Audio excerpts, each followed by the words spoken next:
Eu falo e lido com arte diariamente na minha vida. E um assunto me pareceu bem interessante esses últimos dias. Um assunto que estava bem na minha cara esse tempo todo e eu simplesmente não percebia. Os artistas contidos dentro das obras de arte. E como o nosso querido Lula Molusco foi o personagem que me deu essa ideia, nada mais justo do que começar por ele. Afinal, Lula Molusco é mesmo um artista ruim? Oi! Eu sou o Siley, bora conversar um pouquinho. Existe uma piada que Bob Esponja repete há décadas. Lula Molusco acredita que é um grande artista. E o universo inteiro parece discordar. Ele pinta quadros que ninguém quer comprar, toca músicas que ninguém quer ouvir, faz danças que ninguém quer ver, cria esculturas que acabam destruídas. Na superfície, ele parece um artista completo, um tipo de Leonardo da Vinci marinho, mas quase toda vez que tenta mostrar seu talento ao mundo, alguma coisa dá errado. E durante muito tempo eu achei que essa fosse a piada, que Lula Molusco era simplesmente um artista ruim. Mas, depois de rever vários episódios, eu comecei a pensar em outra possibilidade. Talvez o problema do Lula Molusco não seja falta de talento. Talvez o problema seja que ele passou tanto tempo tentando ser reconhecido que esqueceu de aprender. Quando pensamos em Lula Molusco, a primeira coisa que vem à mente é o clarinete. A série vive mostrando suas apresentações dando errado, mas quando você olha para tudo que ele faz, percebe que ele não é exatamente incompetente. Tirar som daquilo não é fácil. Só de tirar um som daquele instrumento, mostra que ele tem minimamente um domínio de embocadura básico. Fora isso, ele pinta, esculpe, dança, toca outros instrumentos, conhece artistas famosos, visita galerias, tem um interesse genuíno por arte. Na verdade, Lula Molusco provavelmente é um dos personagens mais cultos de toda a fenda do biquíni. O problema é que existe uma diferença entre ser artista e querer ser visto como artista. E essa diferença é importante, porque não temos um ponto de observação definitivo sobre a qualidade da arte dele. Em alguns episódios ele parece um completo amador, em outros demonstra certa competência. Em Cidade de Lula, por exemplo, ele consegue viver entre pessoas com os mesmos gostos refinados que ele sempre admirou.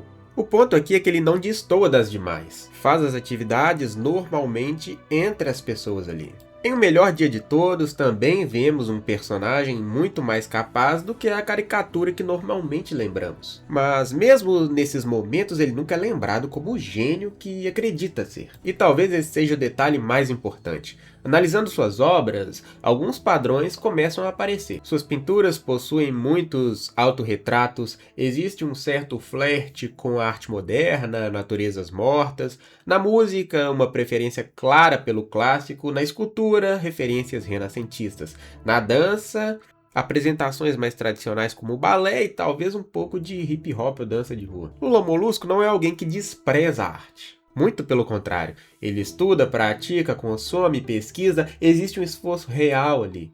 Mas existe outro problema. Tem uma ideia muito popular entre artistas. A ideia de que basta praticar todos os dias. Mas a verdade é que você pode desenhar durante anos e continuar cometendo exatamente os mesmos erros. Você pode tocar durante 10 anos e continuar travando no mesmo nível. Você pode criar 10 anos e não evoluir, porque prática sem reflexão não é aprendizado. E Lula Molusco parece cair exatamente nessa armadilha. Ele raramente aceita críticas, raramente admite que está errado, raramente considera que alguém possa saber mais do que ele. E isso cria um bloqueio enorme para qualquer artista, porque aprender exige uma coisa que Lula Molusco quase nunca demonstra: humildade. É aqui que episódios como Papel e Artista Desconhecido ficam interessantes. Em O Papel, Bob Esponja demonstra uma percepção musical que, em alguns momentos, supera a do próprio Lula. Bob se mostra mega afinado com seu papelzinho e faz pontuações relevantes sobre a própria execução do Lula. Coisas que poderiam melhorar seu resultado caso o mesmo estivesse disposto a aceitar essas críticas. Em Artista Desconhecido, Bob cria uma escultura impressionante, praticamente sem esforço. E qual a reação de Lula Molusco? Curiosidade? Vontade de aprender? Não. Inveja. E isso diz muito sobre ele. Bob, em nenhum desses momentos, tenta humilhá-lo. Bob não se coloca acima dele. É Lula Molusco quem se sente inferior. Enquanto um quer realmente ajudar o outro a crescer, porque sente uma admiração genuína por ele. O outro reconhece que está num nível abaixo, sente um profundo rancor daquela situação e faz com que isso atrapalhe a sua própria evolução. E ao invés de transformar essa situação em aprendizado, transforma em ressentimento.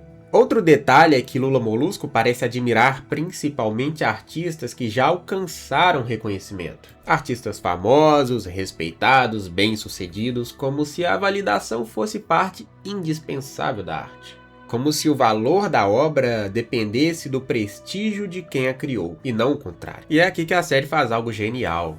Bob Esponja e Lula Molusco parecem opostos, mas não porque um é inteligente e o outro não. A diferença está na forma como enxergam aquilo que fazem. Bob Esponja ama fritar hambúrgueres.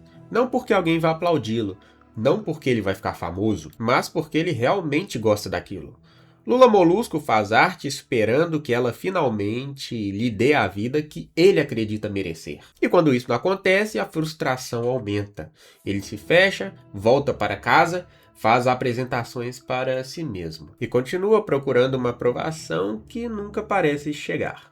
Durante anos, Lula culpa a fenda do biquíni por sua infelicidade. Culpa Bob Esponja, Patrick e o seu trabalho, mas quando consegue a vida que sempre sonhou, ele continua infeliz. Porque seu problema nunca esteve apenas no ambiente.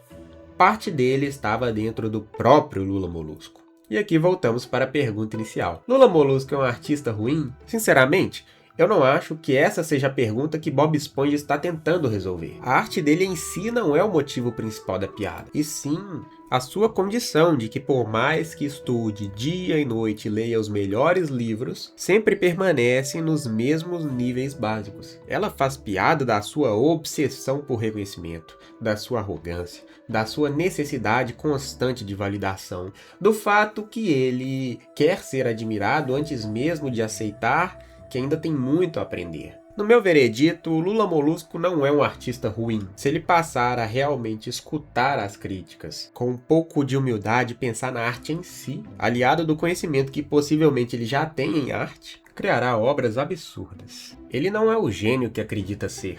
E isso vem muito pelo fato de ele escolher aprender todos os tipos de arte e tudo que ele considera culto, em vez de estudar clarineta, que é o seu principal potencial. Ele se torna um cara que faz de tudo. Esculpe, desenha, pinta, dança e é medíocre pra baixo em todas essas coisas.